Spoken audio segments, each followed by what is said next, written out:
Welcome to the annual Jungle Idol competition. Over here we have our first contestant, Leo the Macaw, looking cool and collected while preening his fabulous feathers. His partner, Peepa, seems a little nervous watching the long line of talented jungle animals.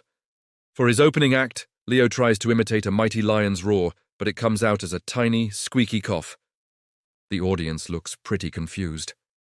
Not to be outdone, Peepa attempts a monkey impersonation, but all that comes out is a loud, awkward squawk. For their grand finale duet, they try to mimic a beautiful songbird, but it's just a mess of squawks and chirps. But wait, Judge Hoot the Owl declares them the winners because he's never heard anything so unique. Look at them, so proud.